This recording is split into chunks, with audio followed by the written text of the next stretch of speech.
Good afternoon, our viewers all over India and all around the world. Good and welcome to you all on a wonderful afternoon today. There are many people who have joined in, and I see a number of people waving at me from everywhere. I see people from Bangkok, China, London. It's wonderful to meet all of you on this platform which we started. I'll just start with an introduction to what we are doing and what is WFM community. And from there onwards, our moderator will take on, and he will make the panel surely interesting and very innovative kind of discussion. Just introducing what is WFM community to you all. I hope you can see the screen, right? Can you all see the screen?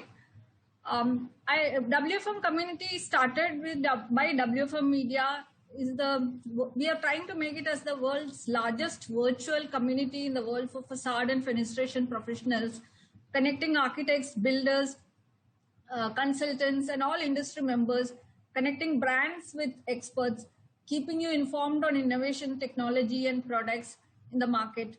Our aim is to have a self-sustaining network among the professional as well as the brands.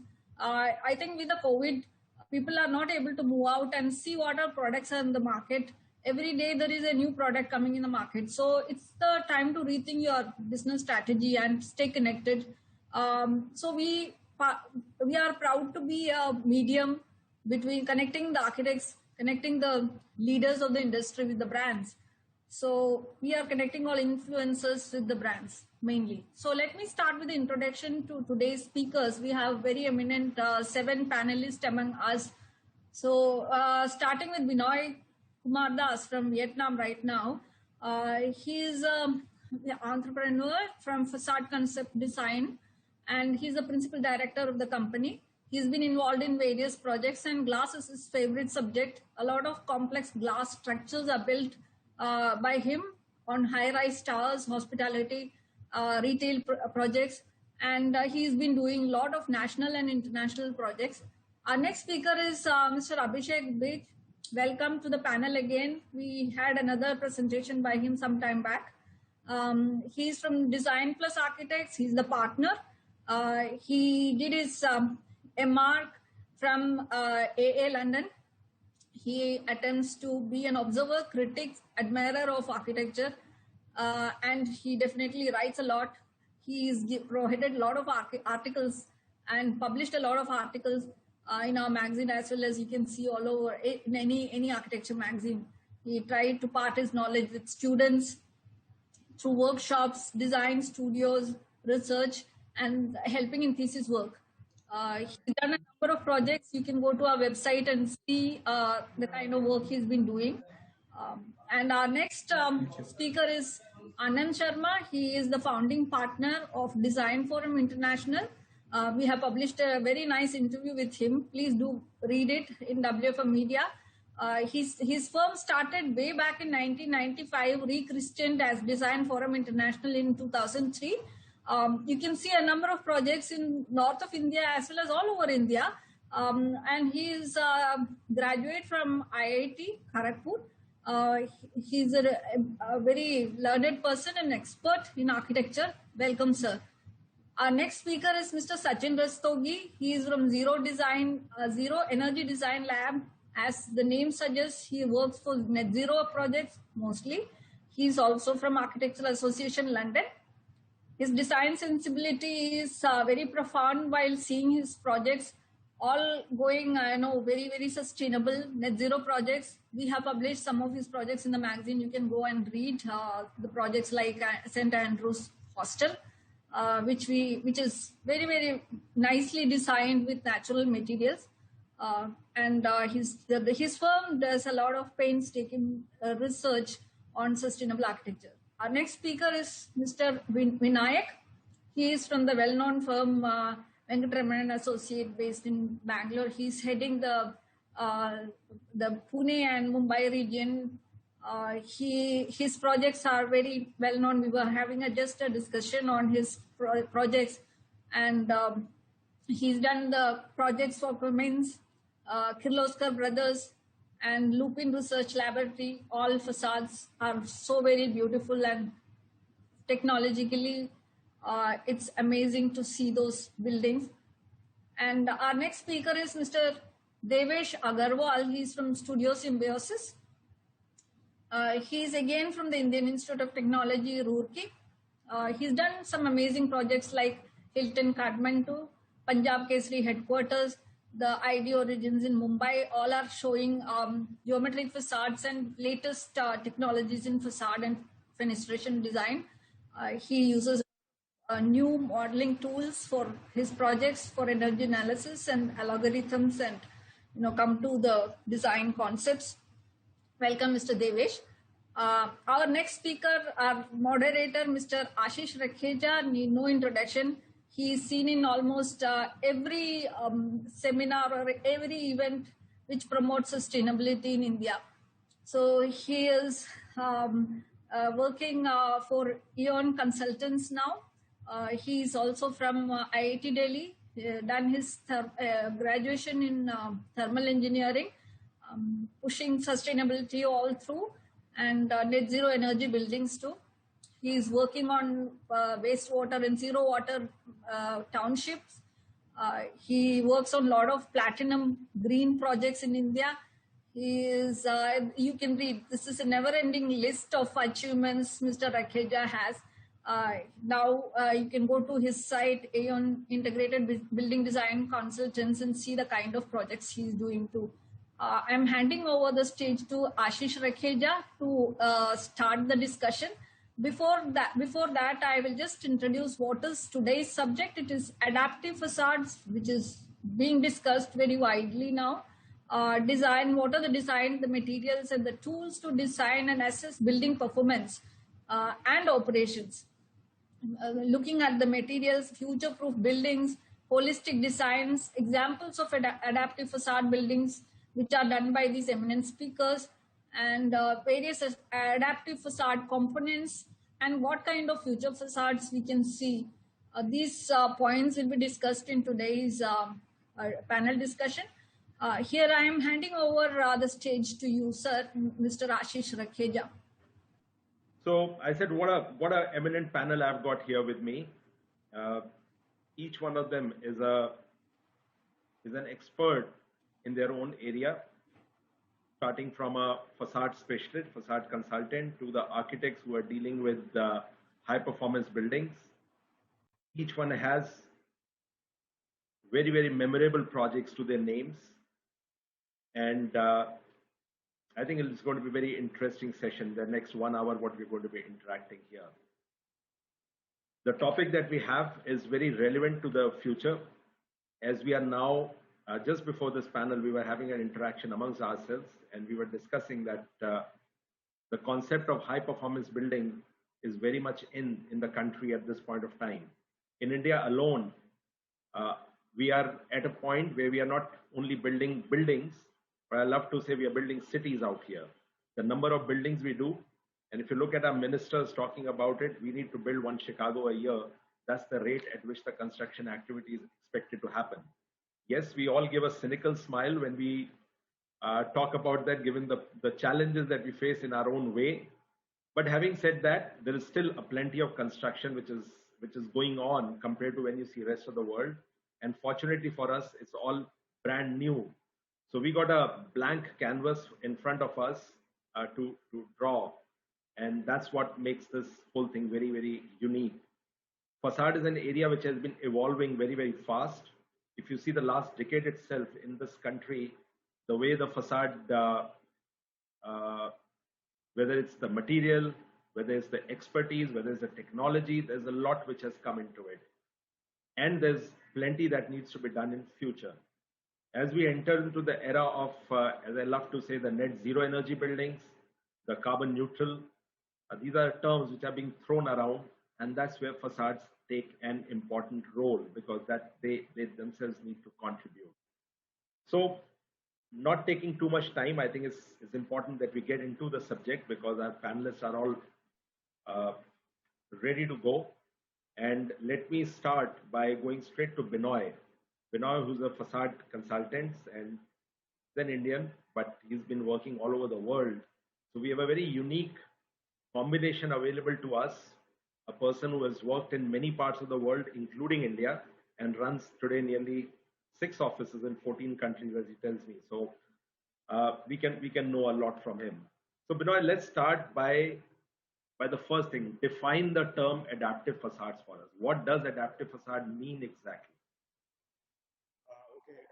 Good afternoon, good evening to the panelists and all the viewers for watching this presentation. So, the definition of adaptive facade is which can improve the building energy and also which can bring the changes in the behavior in real time. It does mean that the outdoor and indoor environment for the climatic control, which can bring it through a facade, which is called adaptive facade. So it's more into the energy efficiency factors. It doesn't mean to be that adaptive facades should be a very, like a double screen facade or any decorative or any high complex facade. The adaptive facade can be treated, which can control the climatic conditions through the facade between the indoor, outdoor, and indoor. So, give an example like adaptive facade, it depends on the climate. Like if the location is in Europe or in cold climate or tropical climate or differential temperature of the, in a place where the extreme heat, there is a temperature rise of 50 up to 50 degree or 55 degree, let's say in Middle East, in Dubai or Kuwait, or in some areas where the winter and summer has a different temperatures. So how the facade can be designed with respect to control the climate and also the bring comfortness inside the building, and also can protect the facade, protect the whole structure of the building for the facade. So the adaptive facade, which can lead up into the three consequent, is that materials, component, and the facade systems. So the materials can be like any product can be bring into that facade, which is could be a the thermochromatic or maybe a insulated facade. The component is that it is a part of the system. Like let's say example, we have a facade which has a shading device. So the whole building on the facade, the envelope will depend on the sun path analysis. What direction, what angle of the sun movements from one direction to the another. So the facade which will be designed as a component with let's say a window system with the sun shading device, or an external features like a horizontal louvers or vertical louvers, any features which connect to that, the whole component has to be studied with respect to the energy models. So these are all connected to the facade for the adaptive facade, I would say that. And the components are like the shading devices, insulation layers, energy harvesting device, energy storage, air circulation device. So green walling, the green envelope models. So these are the components. And when it comes to the facade systems could be a different kind of system. It can be double screen facade, it can be ventilated facade, or maybe a curtain wall with very high efficiency glass, which can allow the maximum daylight to come in, but it can cut the glare over there. So it is like an energy harvesting facade. So where the sun, the sun part, the heat coming into that. So then you throw in very, very big terms. Of course, you spoke about double skin facades and defined the term well, and you threw in the terms like energy modeling and all. So I think it's something that we love to know more about it going forward from our panelists. But tell us one thing, just going a little bit away from this. You, as I said earlier, you are operating in India, you're operating in Southeast Asia, your own office in Vietnam, and then you also spoke about that you got office now in developed part of the world also. You've gone into US and all. How do you see the facade industry at these places? Is it like the term adaptive facade is being used everywhere, or is something which is evolving? What stage the industry is in currently? Now, let's say I give an example of Southeast Asia. So the architect's intent of the design of a building that has a different form and different language in the building. So as a facade consultant, I would say that how the facade can be designed to bring a better technology in it, whether it's a double screen facade or maybe a facade with some kind of decorative or another layer of the screen. So it could be aesthetic, which can make into a performance also. Sure. So adaptive facade is like they are something which is now being as a part of the modern facade design technology. So whenever we talk about the facade, we always take care of the first is the analytical part, which is all design, the thermal analysis or daylight analysis, sun part. Why we do that? We do that to bring the building into energy efficient. So in Southeast Asia, most of the building which architect design, they have a consideration, some specification in every country that, okay, we have to follow that specific specification. Like, I'm just going a bit away from this topic, like for in Vietnam, sure. 2020, October onwards, the government has declared the 100% of the facade has to go with a fire-rated glass. So I think nowhere in the world so far has gone with a fire-rated of 100% facade.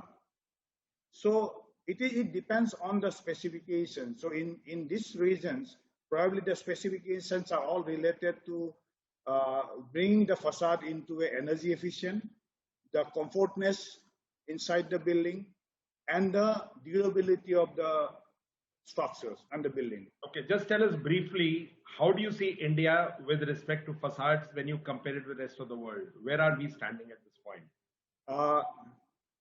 India also, yes, it is the same form. Like now, NBC has 2016 has a very specific, clear, indicative guideline what to follow, what not to follow, and the design which are coming now over there are equivalent to the international standards. But only the thing is that the facade specialists who are involved into that in the specific design of the building should consider all these factors to be a part of the architectural team and then collectively go developing those kind of high-end product. So high-end product does not mean that it should be very expensive. It can be cost-effective, bringing an intelligent design into it, and then can further can implement with a proper process. Sure, Binoy. Thank you. We'll come back to you. Let's move on to the other panelists. I'll move on to Vinayak, and from B going straight to V. So jumping there. So Vinayak, I know one of the areas that you love to talk about, and I've seen the VA working a lot in that area, is on the indoor environmental quality, the kind of environment we are providing to the people inside. Yeah. And I've heard you talking about that glass is not only an external facade element, this also has a lot of impact on the occupants inside. Could you throw some light? What exactly, where does the facade play a role there? Yeah, so traditionally, and even when we go to any city, we always love to see buildings, and all the buildings are seen from outside. Incidentally, most of the buildings are remembered only because of the facade and the kind of the glass probably that is being used. If you go to Middle East, probably the color of the glasses are bronze and more, urban kind of thing. Whereas when you go to Europe, it will be more grayish or bluish in color. India is, a mixture of grays, blues, and to some extent bronze. However, we seldomly do understand that a person who is going to walk across the building is going to see the building only once. Whereas people who are going to use the space from inside are going to come there every day, and spend 1/3 of their life in the buildings. So probably I feel that this is an area which is neglected to a great extent. People give a lot of preference on the heat gain, on the solar factors. However, the visual characteristics, what are required for a person when he's sitting inside, is also very important. So we understood this actually philosophy when we were doing one of the projects for a corporate office in Ahmedabad. There also the initial discussion started happening on what type of a glass we should use, and it was more of an aesthetical approach. So we had done mock-ups, huge mock-ups, almost 6 meters by 6 meters, of all the different glass suppliers. And then we had done a panel over there. And everyone was looking, there were architects, there were clients, engineering consultants, HVAC consultants who were reviewing the glass from outside. Suddenly, we also thought of having a look from inside, what it makes. And we were not knowing which brand was installed where. And when we went onto the floor where the glasses were installed, we started looking at the spaces from inside to outside, and suddenly our visual characteristics or visual understanding of the glass changed a lot. We found that the glass which is neutral in terms of look and feel from inside to outside probably would be more appealing than a glass which is seen from outside. It makes a lot of sense. When you are sitting in an office for 8 hours, continuous looking at your screen, and when you are looking at a glass as a breakout space, the sky should be as clear as possible. It has to reflect the true color and the true nature of it as is. The greenery also needs to look green. You can't have a glass, and you start seeing the greenery also bluish. So Vinayak, let me cut you there. I've put in the word called indoor environmental quality, where of course the thing about the people comfort come into the main picture there. yes, But when you talk about using it for the people inside, or being effective for the people inside and looking from inside to outside, we find that the architects generally tend to go towards a clearer glass, clearer side of the facade. Where does the energy go into the process? Because here we have a need to balance the energy and the indoor environment, or for the environment that we are giving to the people inside. How do you balance this? Because just a clean glass, clear glass, caring about the people inside will end up not caring about the energy of the building. Correct. So here comes the right balance in terms of the extent of the glass that is being used and the zone in which the glass is also going to be used. We need to understand that India is not is a tropical country, and the temperature differences are quite high. We reach 45, 46 degrees. So the lesser the glass, better it is from the energy performance point of view. And when you want to have glass which is light, a very light glass, yes, of course, the extent has to be modulated. There's the place where architect has to play a very important role, and probably discuss with the clients, use the glass extensively, depending upon the sun path analysis. Try to use it more on the eastern and the northern edges. I would say have the less amount of glass on the western facade. And also try to minimize the full height extent of the glass by having strip glazings at some locations, depending upon how the facade is going to be modulated. So it has to be a combination. That's all theoretical. That's what we all talk about. But at the end of the day, we end up making glass boxes. Yeah, that's the place wherein my second topic of discussion also comes into picture on ventilated facades. Binoy spoke about it as a secondary skin. We do understand that clients are very pro towards all glass buildings. They like all glass buildings.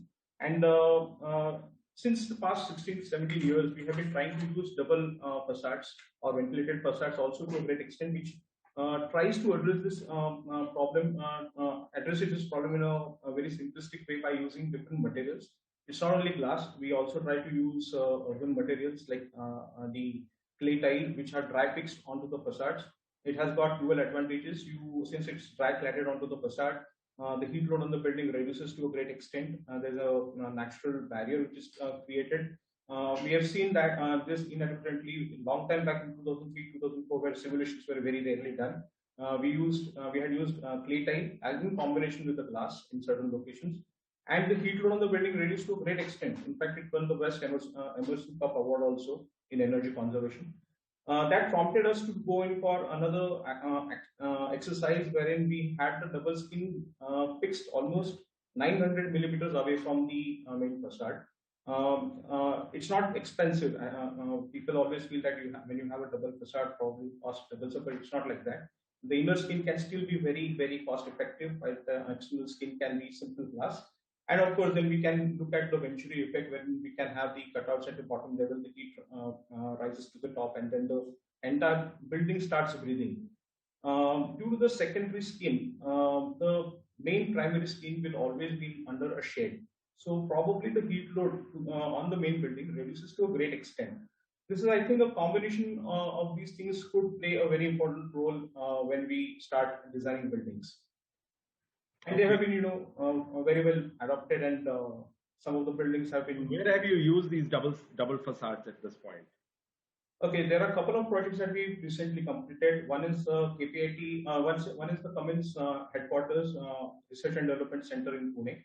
It is done with a system called as VS1. It's an American company, but it's a very technology-oriented facade wherein each X, Y, and Z coordinate of the facade is different. Again, we have used a combination. It's not only glass. We have used clay tiles from Spain, which are like 300 mm high and 1.2 meters wide. They share the building to a great extent. Wherever we have the offices, we have extensive use of glass. North and east specifically, we are having also glass. Incidentally, we try to use glass in such a way that you mentioned about the reflective properties of the glass. We have a lot of greenery in front of the building, so we try to use a glass which is reflective. Incidentally, if you stand in front of the glass, what you see in the front is only greenery. Actually, it's glass, but it's a reflection of the greenery onto the facade. Sure. We also did it in KPIT building 2003-2004. So I think that's very interesting. Thank you. Yeah. Thank you for your for these responses. Let's move on to our next panelist there. I'll move to Abhishek. And Abhishek, I know that you're a technology freak. Sorry, I'm using that word because I'm working, and you keep showing me the way you use the simulation tools, the way you use gadgets. You're a wizard in that area. Oh. And you're one of the things that I saw, and we shared a common passion, was on parametric modeling. Right. Tell us about what is parametric modeling to start with, and then we can move on to on your projects. So one thing that I kind of always pitch for, either it's clients or academically, is this need for generating low resolution models. And I don't mean low resolution as less intelligent. I just mean early models. So currently, I mean, the biggest burden that an architect has is that they're playing with someone else's money, and this money is becoming bigger and bigger with every decade that passes by. And what's also happening is that, now at least we also have a luxury of these beautiful tools at our disposal at very early stages of design, which can be incorporated. So parametric modeling is essentially any possible simulation. So there was a lot of discussion on climatic influences. So be it climatic influences or programmatic influences or just an aesthetic preference. We try and develop these parametric models, which at an early stage of design can be evaluated on any parameter, and any equals to project specific. So it could be locale based, like in climate based, aesthetic based, fetish based, program based, whatever it could be. So it's essentially you have a bunch of parameters. If you're able to analyze them objectively instead of subjectively, these tools really help out. And the biggest advantage is they can churn out gazillion of options that you can't even anticipate. Okay. So how have you been using them on your projects? Have you been able to deploy them? Oh, for sure. So, like we said that again, I'm just gonna state a very generic granddad statement. India works honestly.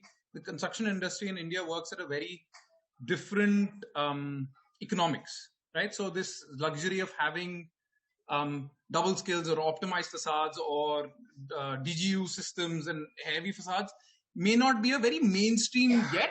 Of course, it's a commercial driven aspect. So what's happening with us is that we luckily have, including myself, we have a team which develops simulations early. So our go-to tool is, of course, is Rhino and the entire ecosystem that it brings with it. Several simulation plugins. So depending on the stage of design, is it concept or DD, we customize some tools, be it, and I'm sure Devesh can also highlight on this further, the Ladybugs or Daysame, or there are several other paneling tools that are available at our disposal, Kangaroo. So we love our tensile facade, for example, and I think it's coming from our stadiums where the roofing is extending onto the facade. So we develop customized tools. So we're able to analyze few things that the panel has already mentioned: daylight angles, exposures, views permissible. So there are certain master plans where you really want to optimize a certain avenue. So that also comes into picture. So a lot of projects are a lot of our institutional projects, even our small scale projects. We've done cute little offices for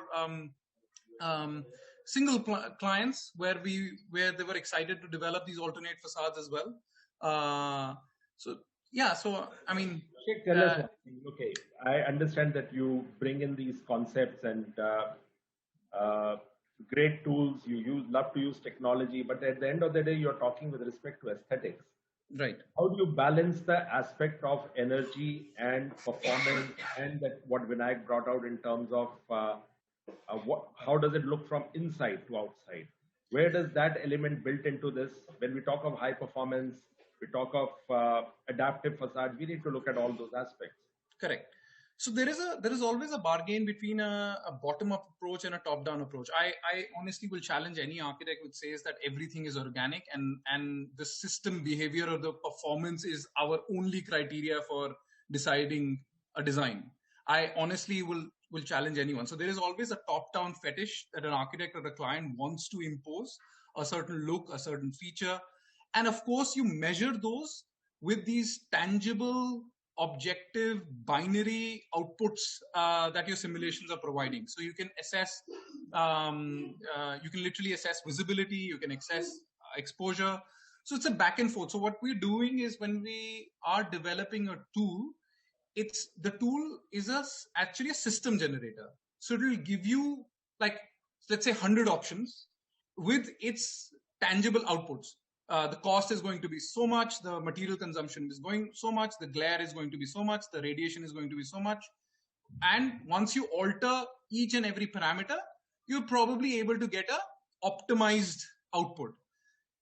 Thankfully, again, more geeky jargon, now there are further tools that give you don't have to worry about that optimized output. There are they're called generative design. You set a ideal output and it will give you an option which is the closest to that. So it creates families and of cousins and parents and grandparents for you to get to the final output. And then of course it's a subjective call whether you like it where is or the don't. Aesthetics, where is the architecture, where is that thing that you all talk about? Look, I'm an engineer, so yeah. But I do know that. So it starts with that, sir. So you start with, I honestly think you start with a larger endeavor. This is what I want to do. This is what I broadly want the building to look like. Once you've decided on that, that's when you start defining the system, which is going to give you these objective outputs. So I honestly think it's very top down. I would challenge any architect which says it's bottom up or the other way. But isn't the high performance building going to drive us towards the first criteria is going to be performance, and the second is everything else? So performance is a very critical criteria. I don't deny it, but I like I said, cannot be the only criteria. It won't be the only criteria. Okay, Abhishek. So let's go one more question to you.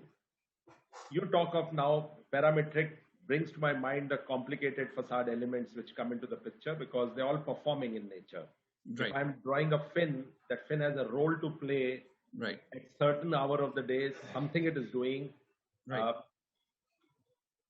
That's fine in terms of seeing it on the computer, but how do you make a reality out of it when at the end of the day, in Indian context, we all know what happens. It's the Ram and the Shyams who are going to produce it.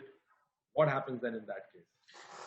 That's a very, very enjoyable question, and that's something that it's very personal. So not all buildings have the luxury of, you rightly said, established consultants, established execution bodies. And what happens with us is that we've learned on site a lot. And there's a story that I always narrate, and probably Renu's heard it before, of this fabricator that's part of our extended team. He's called Babu Bhaiya.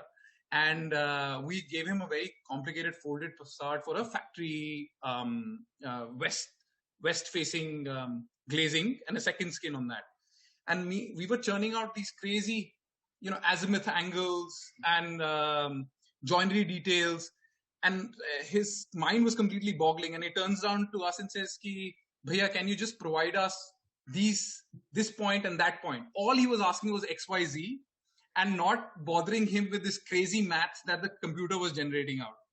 Also, similarly, he worked on another project where the gauge, we relied on the metal gauge on his sense and experience and not what the simulation was telling us we should be using, because he guaranteed that's going to help the client bring down the cost, reduce the number of dies instead of just taking 1:1 print, because that became a last resort. That okay, just print the goddamn building and then make punctures on it. But then he came back and said, listen, only thing you're asking us is to make 4 dies, and I can create this entire thing on 4 dies. So the Indian construction industry is immensely powerful. I always urge fellow consultants, and I don't have the abodes, the wonders of experience that some of you have on this panel. So I'm willing to learn from those who have been there, because the kind of intel they provide is invaluable. Absolutely. So I think the marriage between the low mid-tech construction that the country offers with its labor force, along with these high-tech tools and the jargons and the simulations that we are able to produce on the computer, the marriage is definitely there, and it should not and cannot be eliminated, at least in the country, like India, Mexico, and Brazil, and so on and so forth. Abhishek, I can keep on going with you. It's an interesting area, and I can keep discussing it. But let's move on to Devesh, because Devesh and you, both of you have a very similar love for the facades and trying out these parametric modeling. And I could see Devesh nodding to half of the things. He was connecting well. Yes. The rest of us were saying, what is this jargon he's talking? So rhinos and caterpillars and kangaroos and the zoo. Talking about. Yeah, the zoo, exactly. It's a zoo. So Devesh, coming to you, and I know that I saw Amit's photograph on one of the publications about the Mumbai Central mixed use project with the flowing facade and all those crazy things you've done. And at the end of the day, was it a performing facade or was it just an aesthetically done facade? So to be honest, that was more of a aesthetically done facade, because there are a lot of constraints which went into that. So basically, firstly, it was a refurbished project. So the bottom floors are offices, the top floors are residential. So they had to put extra structures outside the building to construct the residential part. So what we tried to do is to combine the whole facade into one, to unify the facade.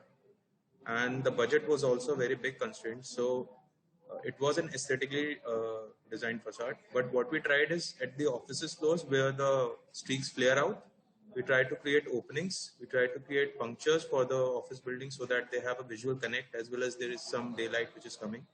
And also it is shading the office buildings which are regularly occupied. For the residences, it's all open, because in Mumbai, because of the land value, they needed more and more views. So we cannot close at the residential part. But yes, as it comes down, we try to make punctures and provide some visibility for the office spaces. Fair enough. So that's your approach to the various cities of India, depending on what the climate is like or what the conditions are like there, and then you try to play with the facade design accordingly. But tell me, I was the other day speaking to your office, and they spoke about the materials, the way you select the materials.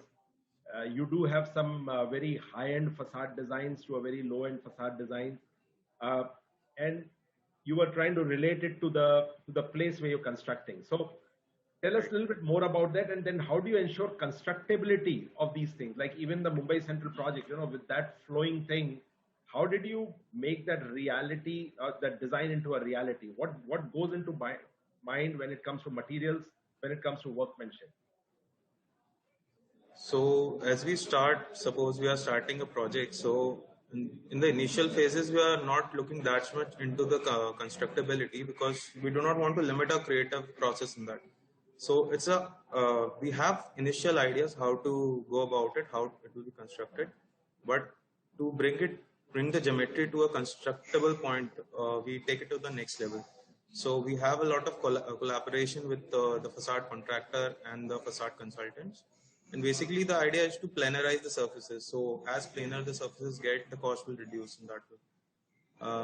Our basic choice would be GRC because GRC is moldable. So whatever forms we have, whatever fluid or curvilinear forms, we try to pitch for GRC. But in case the costing is not there, then we can also go for other metal sheets. For example, in ID Mumbai, in Mumbai Central, we used ACP, and the bottom part is perforated and the top part is solid. So it depends upon the client and the costing.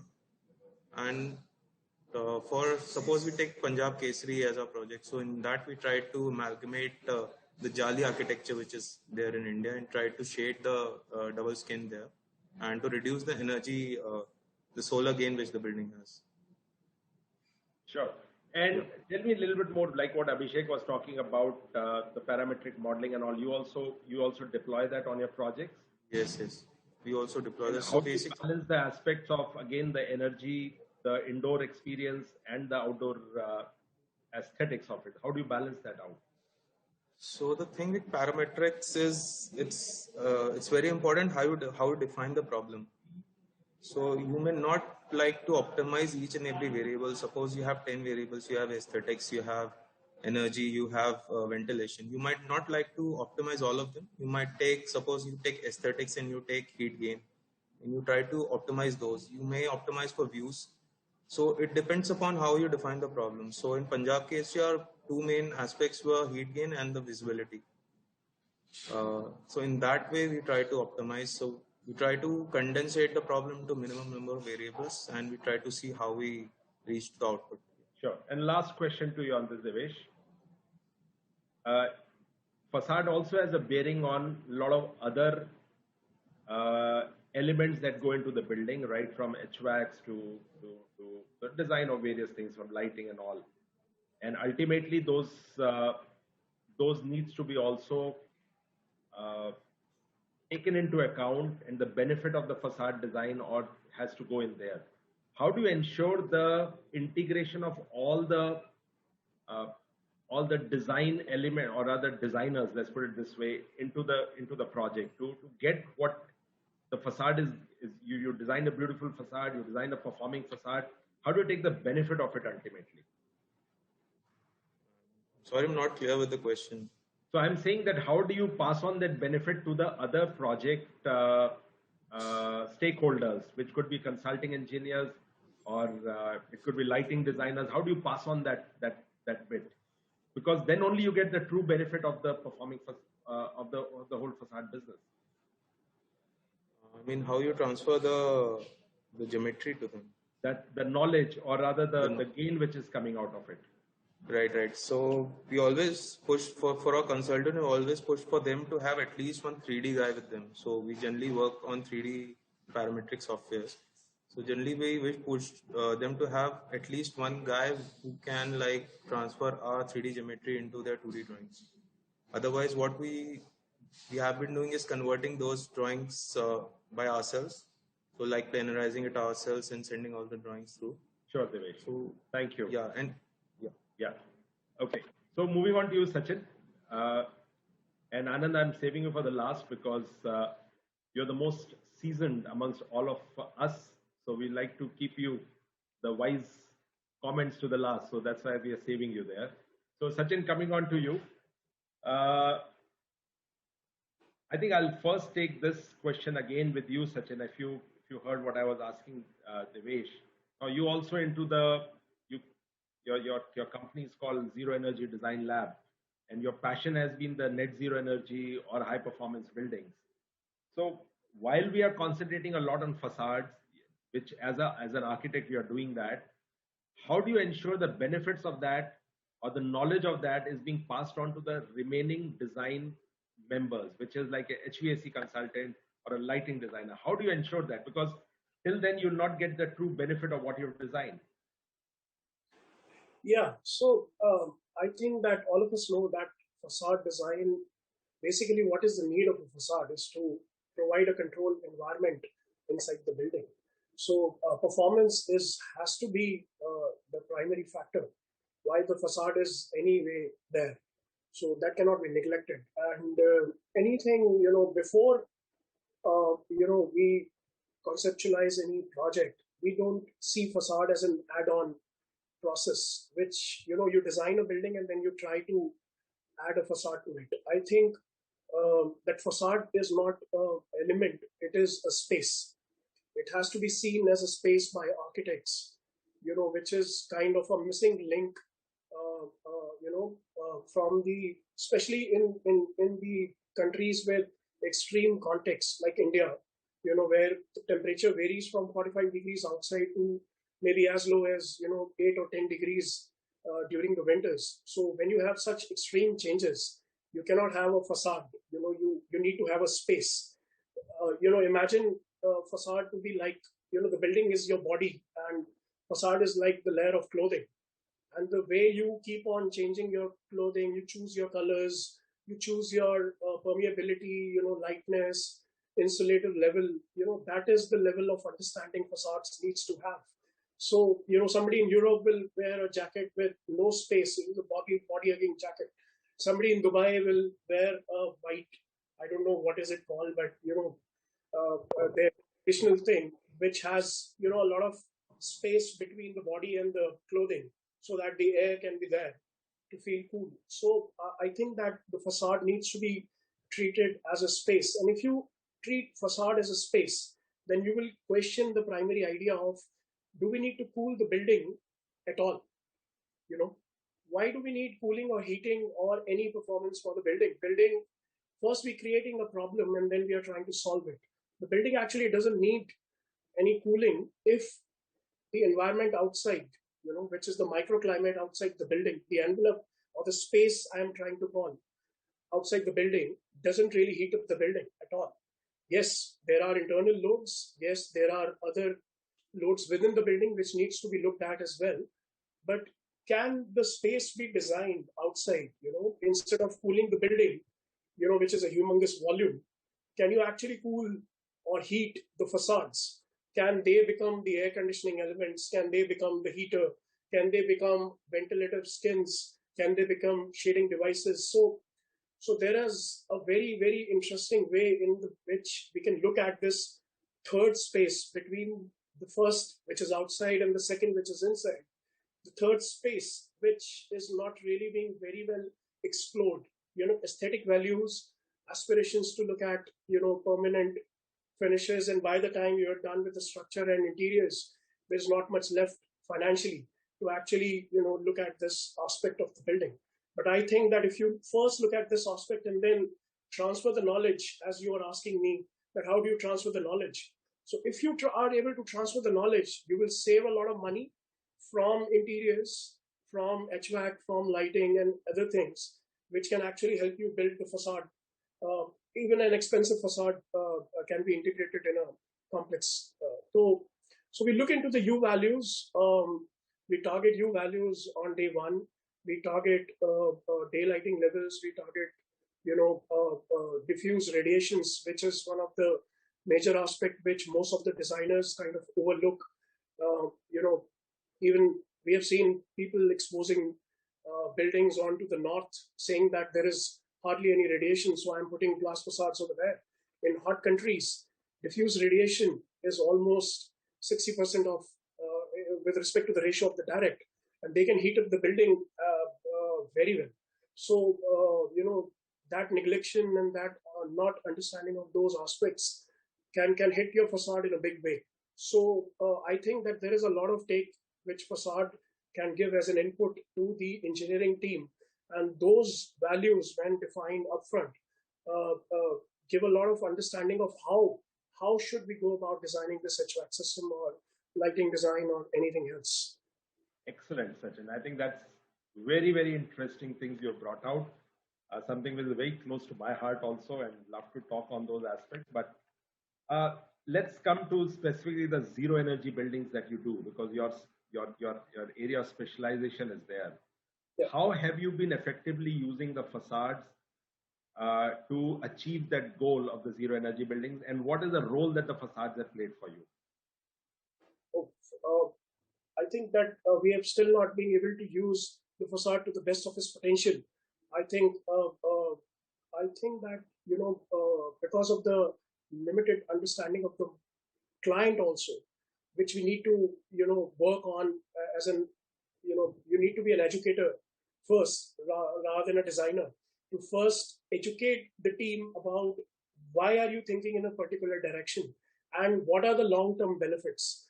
I think it is the short-term goals of saving on the capital cost, which is kind of taking a back step with respect to the net zero aspect of the building.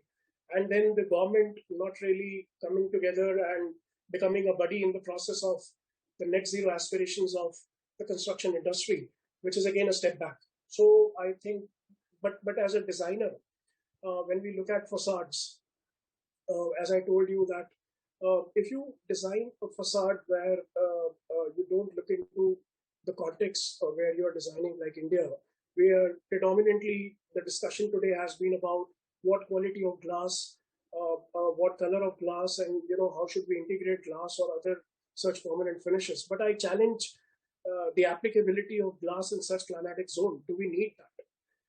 Why do we need that? So, because of the globalization, the simple aspiration to have glass facade is forcing the industry to adapt to that. But as an architect, do we need to do that? Or there is a third expression available? I think, Sachin, you're going into a very interesting zone, because one of the questions that has come in is, what is that this love for glass? And the facade is not glass alone. Facade is a big thing. Yeah. And I've seen enough examples where we have seen about 25% of glazing or glass on the facade is adequate to meet your requirement of daylighting, balances the energy out, takes care of looking from inside to outside. All of those aspects are balanced. And at the end of the day, we are talking of low energy buildings, zero energy buildings, going in that direction. So I think that balance is something that needs to be seen, which is currently missing. And that's what the question is asking, that what is the love for the glass and glass in our context? I think this is something you hear about in all panel discussions. Yeah, I think that is the basic question which we start with while explaining anything to our clients, that we don't need to fell for this, and there are other alternatives one can explore. And our vernacular, our traditional is so very rich, and you don't have to recreate what's being done. There are multi-dimensional tools which Abhishek and Devesh have been talking about, and by using these interesting tools and recreating what is being already done, a lot of interesting aspects can be looked into. Okay, one more question to you on this. Tell me something about generating energy from the facade.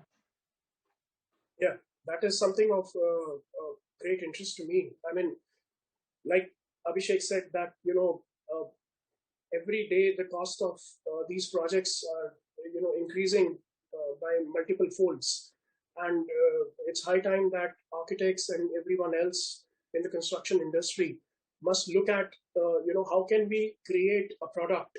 I call the building a product because there is a lot of investment going in. Can we create a product which actually repays what is being invested into it?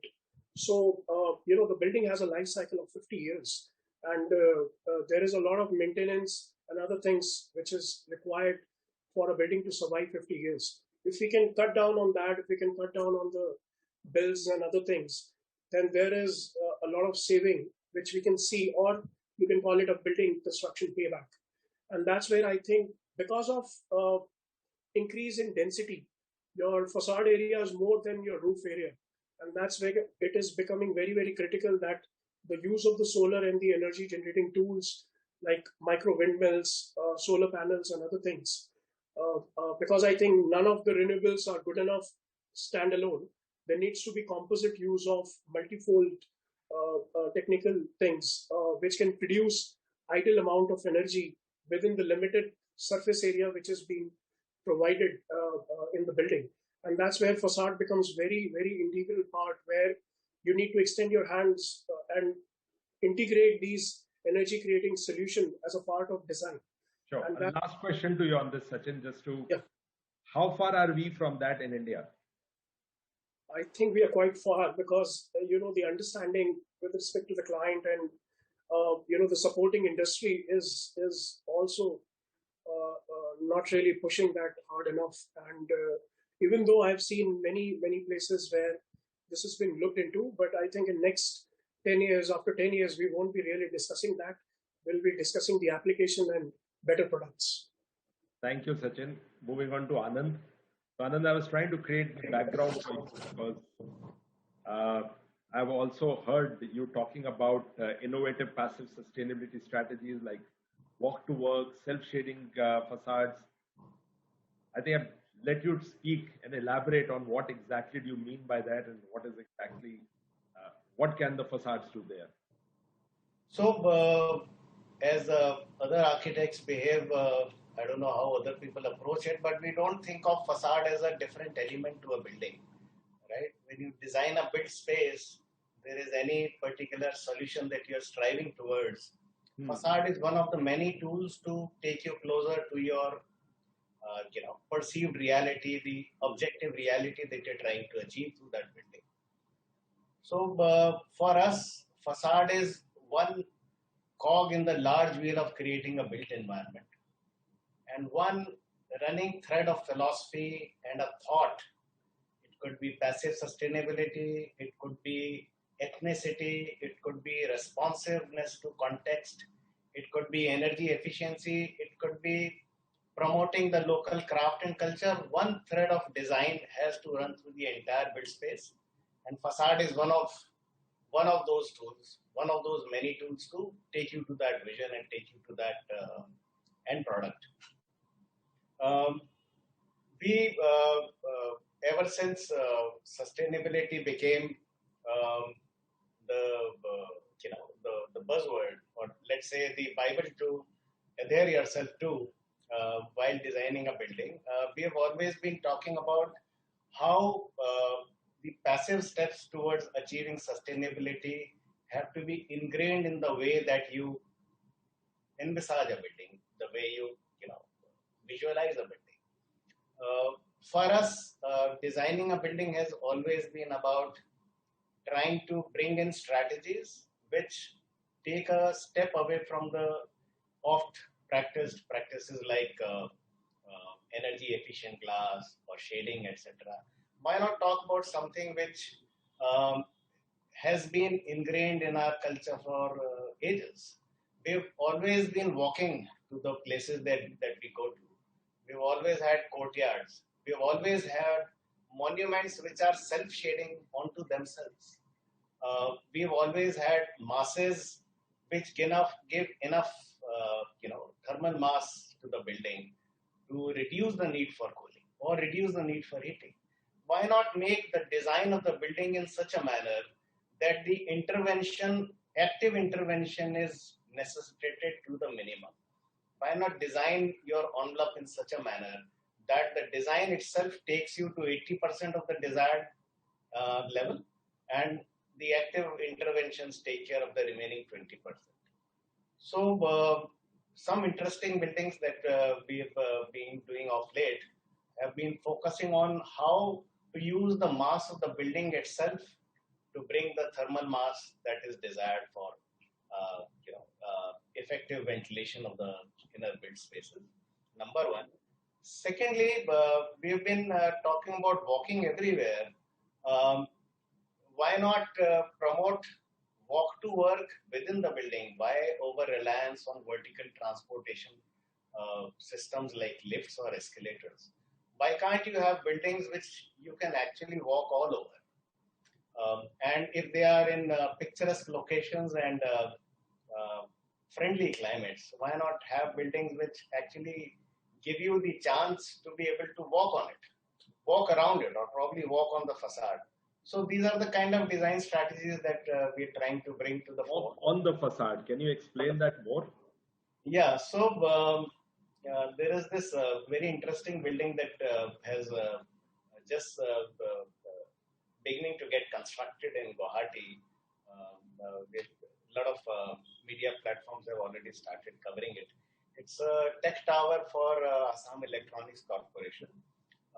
Guwahati is very close to my heart. We're doing a lot of work there. We're also doing the new airport at Guwahati. This is a tech tower, a typical tech industry tower, large steel composite structure, large spans, and Guwahati being what it is, everywhere you look, there is greenery. There is a burst of greenery and there is a burst of water. And the weather is also very, very temperate. So we wanted to create a building in which one could walk from the drop-off of the cab right in the front of the building, all the way up to the 8th floor, without ever having to use the lifts. So what we have done is created buildings which divided the building vertically into two halves, the upper half projecting onto the lower half by as much as 4 meters, and the intervening space between two devising halves we have used to create staircases, and we have used to create spill-out terraces. What that does is the spill-out terraces and the staircases sort of do a helical cover all around the periphery of the building. And there are doors to individual floors opening on from those terraces. So it sort of serves two things. A, the upper half self-shades the lower half, right? And the terraces that come out of it are naturally shaded. And very interesting, Anand. Very, very interesting. And secondly, you can actually walk on the facade all the way. Yes. A beautiful location. Okay. Before I come to the second question to you, let me just put, since we're coming to an end of the panel in a little while from now, if anything the audience would like to ask, please feel free. We will put those questions to the panelists here. So type it into the chat box, and I'll get the questions here. I'll pose it to the panelists whom I deem fit in terms of answering that best. So you're most welcome to do that. So Anand, coming on to why I said I'm saved you for the last was that your experience. You've been in this industry for a long time, and you've seen the whole industry grow, including the facade itself. While we talk about all these interesting things, technology, big words, at the end of the day, it all comes down to materials. How do you see the availability of those materials in India, and your own experience in that area? So in terms of material, I think we have access to the best that the world has to offer. I heard Devesh talking about GFRC earlier on. Choice of material for master architects like Zaha herself. So GFRC as a material, sintered stone as a material, zinc as a material, perforated facades as material.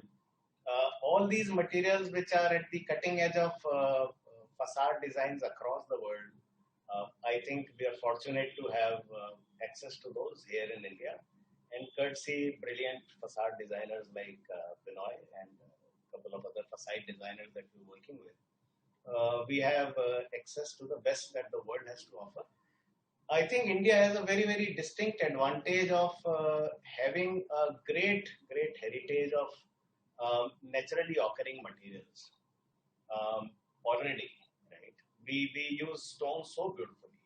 You see the previous generation of the masters, Reval and Korea and Kanvinde, and these people use stone. They romance the stones to such a level that most of us are still, in the awe of what stone can do a building. So what we are trying to do now and is trying to take maximum advantage of what this country traditionally has to offer, because we must also be proud and conscious of what we have traditionally, and merge it and marry it with what the best in the world has to offer. I think we are at a very, very interesting juncture of history in our time. We're lucky to be part of this generation. Where, Anand, tell us also about, you do a lot of government projects also, and Make in India. And how does that anyway curb your desire to use products, or is not a challenge for you? So I think Make in India has been taken to a little bit to the extreme side, as in government being the biggest developer that there is right now and would continue to be for foreseeable future. The emphasis on using X percentage of locally built material in government-funded projects is beginning to hurt every industry, and it is not just the facade industry that we're talking about. On one hand, we are talking about making the best buildings that this world has to offer, using the huge, humongous amount of funds that government has at its disposal, with the expertise available of young architectural blood like we have on this panel, and great facade consultants and great expertise from all over. We are doing all this. We have access to all this huge intellectual capital and the huge technology available to this. Why penalize by, I think the approach is incorrect in that manner. The intent should be to incentivize and bring more and more to Indian production than to bring a restrictive practice as to whatever is produced internationally should not be used nationally on government. Fair enough, Anand. We'll leave the subject there because it can get a little controversial. So thank you for your views there. And so it's time for us. We nearly completed an hour. Renu has been now sort of looking at us. It's time for us to wrap up. So I'm going to ask a question from, I'm just going to let each one of you sum it up in your own words.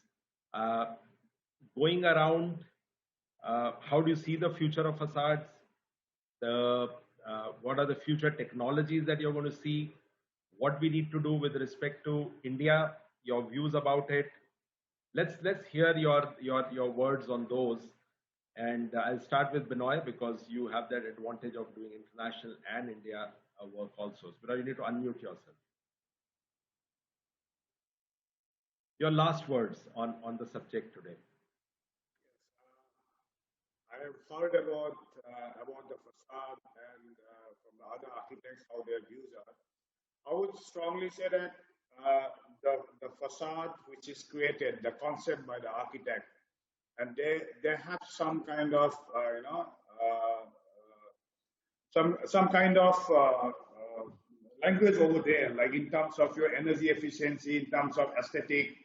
So the facade design should be in such a way that it brings a better design with efficiency.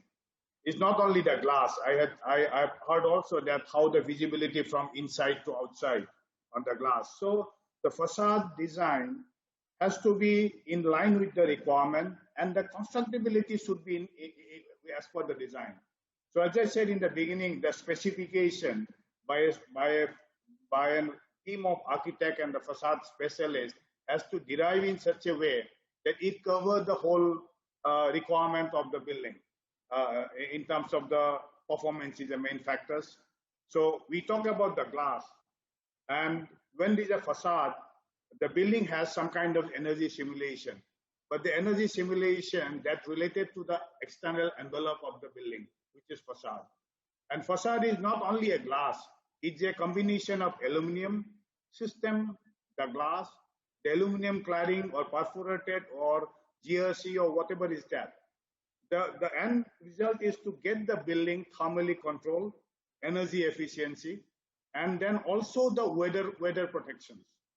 So that's how I would say that, yeah, the facade should be a proper design. Thank you. Moving on to Abhishek. Yeah. Okay. So I'm quite optimistic about the future. So one thing that I constantly say is that thankfully both the architectural fraternity and the patronage is getting mature also every year. And I think the blindly aping has evaporated, and if it's not, it's evaporating very soon. And I think very soon, because with the kind of architects in the education that one tries to put forward, like Sachin also mentioned, is making its inroads, and we're very soon from a situation where we'll have a very easily identifiable Indian style or Indian aesthetic or Indian subcontinental aesthetic, which can be identified. And this branding of global pressures or global practices or global cultures, and the very cliched methodology of using glass boxes, aping Dubai, Singapore. All of this is just gonna go out of the window very soon. The maturity levels in the industry are very positive, and I think we guys are also finding our own way. A lot of us have been exposed to international practices, international works, and our Indian marvels. So yeah, I'm very optimistic. Abhishek, just a quick question on this. There is a question which has come from Mr. Anas Siddiqui, which says, what are the higher educational certification we can do in this field? Because you've done that, so could you just... So there are a lot of facade design for architects has become a doctoral subject. There are so as far as understanding parametric computation, there are a lot of schools currently, IAC, AA, SIAC, who are offering these courses. But facade design has become a PhD program at a lot of institutes. ETH Zurich is something that I would highly recommend, and of course, with Buckminster Fuller's legacy right there, it's really helpful. Sure. Thank you, Abhishek. Moving on to Vinayak. Yeah. So most of the points were already covered in bits and pieces, but I'm seeing that India is really going up to a great extent in terms of the technology that is getting available in the Indian market. The materials that some of the panel members mentioned over here are easily available in India.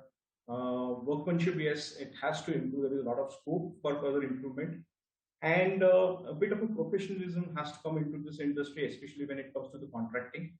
I think with that particular thing, the industry is definitely very optimistic, and fortunately, to the tools that we have in terms of design innovations, the architects' visions can be easily converted onto a execution model. Sure, thank you. Moving on to Devesh, would you like to say something? Yeah, I just wanted to say that something which I would like to see more on the facades is the integration of greens. So just a random thought that maybe the plants can be bioengineered in such a way that they can shade as well as they can close for a better view. So I just like to see more greens in the facade integrated. Sure. Thank you. That's very interesting you spoke about, because the other day somebody was talking about growing algae on the facade. So, that's another area which has been... Would like to throw some light on that, Devesh? So basically, I was thinking this morning, like we have active facades where we have panels which move. So with respect to the solar angle and the heat gain.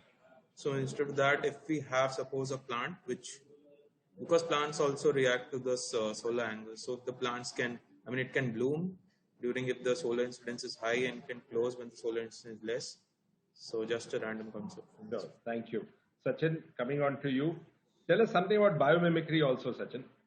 I think that's something we missed out, and that's another going towards high performance building that'll be coming in. Your last thoughts and put that also into it. Oh, I think that biomimicry is something which will always remain highly unexplored, because there is so much to learn with respect to not only aesthetics, with respect to understanding, what is the leaf behavior, how does it generate food, what is the reaction to sunlight, how, even in a densely grown trees, how the ventilation in the air, reaches to each and every part. So all these understanding in a, and representation of that understanding onto the building will definitely, you have interesting ways forward. But one thing I want to say is that that in facade, especially with respect to facade, I think the whole engineering and the support industry, they need to re-understand that do we need to, as I questioned previously also, that do we need to actually run the engineering modeling on the facade or the building? Okay. So I think that if we run it well and understand the facade as a space and run the modeling on that, that do we need anything for the building at all? So we will have some very interesting answers and very interesting facade designs in the near future for sure. That's what we are researching. Thank you. That's great work. So Anand, coming to you again, the last from you. Do talk about. There is a question that has come up, Anand, just in time for use. Amit Sawant says that the commercial facades is a requirement that you need the vents at every 10 meters, and on the other side there are aesthetics. So how do you balance this challenge out? So we are still trying to figure this out. We try and. I think that's very honestly put. We leave it to our HVAC and facade consultants to find a way which suits us both. But I don't know if it does answer your question or it doesn't, but this is how we are approaching it. Okay, fair enough. Just your last words on the whole thing. Where does the facade industry going?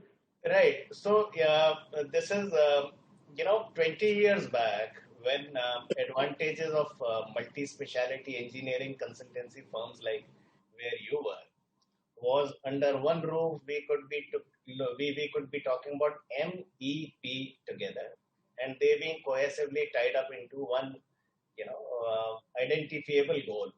I think the need of the hour is to merge practices of sustainability, HVAC, lighting, and facade into one, because these four streams of engineering consultancies have so much to do with each other that to have different specialist consultants at different aspects of these is sort of not working out so well. The need of the hour is for one agency to be looking at all of these together under one roof.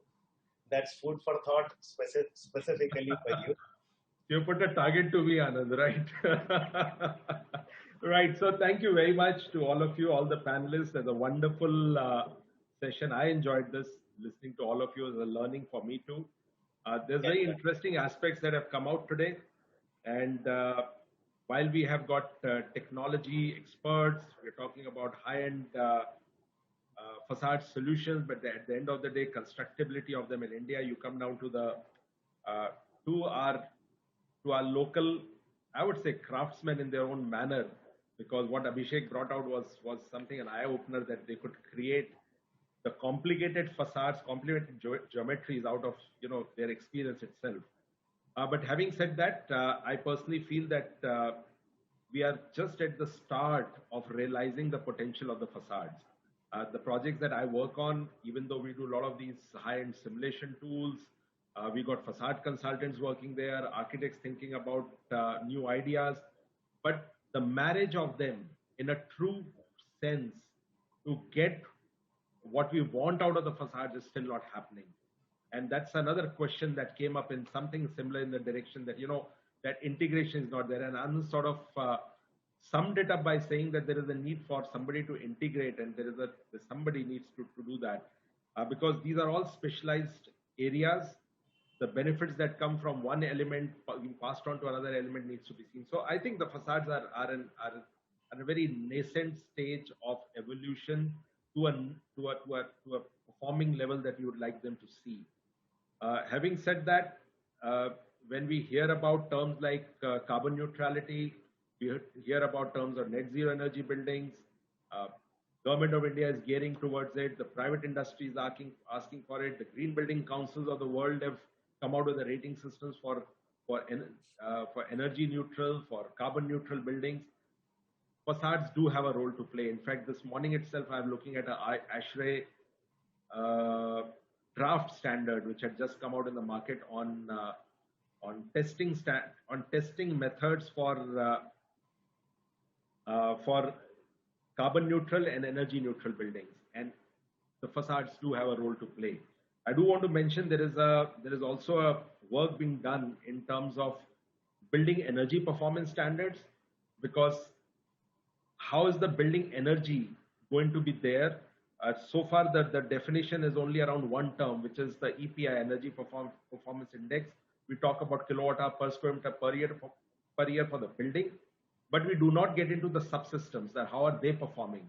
And I can tell you that facade is one of the areas that standard is looking at, and where there'll be a performance element for the facade also. So there's a benchmark available to you that this is the performance expected as a baseline. Where do you take it with respect to that? Are you 10% better, 20% better, 30% better? Is left to the designers from that point onward.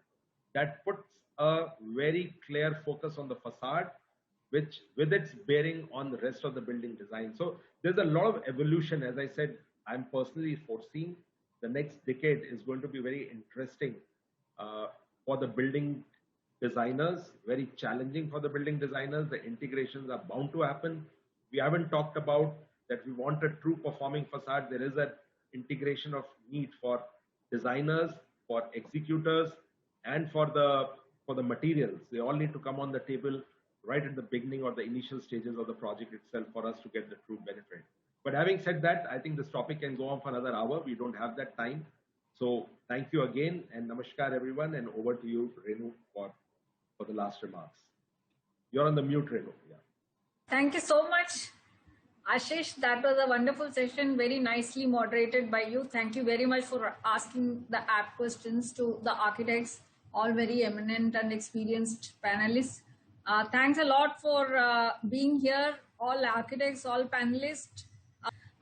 Thank you so much, everyone. Thanks a lot, audience, for being there with us. We have a number of questions which were handed over to, some of them were handed over to Ashish. I think he asked it in between. There are more questions which are coming from the audience, which I will be posting or mailing it to you. Please answer them. We will put it on our website as well as on social media. And after editing this session, we would be posting it on YouTube, and where people who couldn't attend today's this panel discussion can watch it later. Thanks a lot for being here, and thank you for all those wonderful points which was discussed on this panel.